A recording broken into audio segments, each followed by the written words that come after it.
Cherry trees like these stand tall at the nation's capital in Washington, D.C. and at Fort McHenry.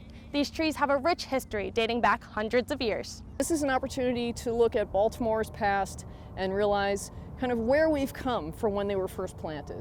The trees were a gift from Japan in 1912 to represent friendship between the two nations. 152 trees were planted in this grove at Fort McHenry. The way they were planted holds significant meaning. Originally planted in the 1930s to commemorate the birth of George Washington, today they represent a renewal of times.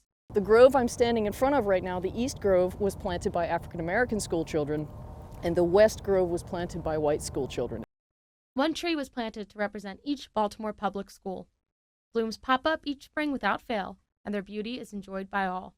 An estimated 1 million people travel from around the country to visit the blooms in D.C. as well as Fort McHenry. They open up, people are enchanted by the flowers. They just get very excited about that. 2022 marks the 110th anniversary of the cherry blossom's beauty.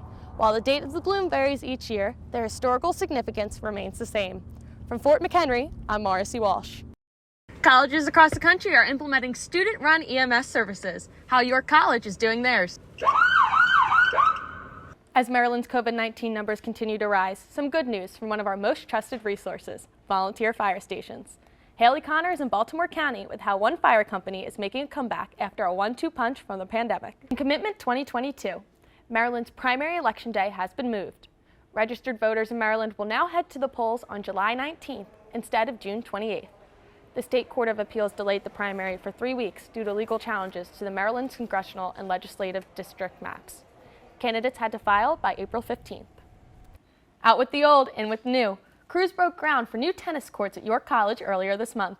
The multi-million-dollar plan includes 10 pro-style courts and a locker room. The courts will be renamed the Spartan Tennis Center.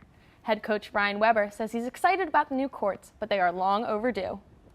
New tennis courts are going to provide us the opportunity to bring in talented players and also give our new current players the opportunity to take some pride in where they play, where they practice, and where we have matches.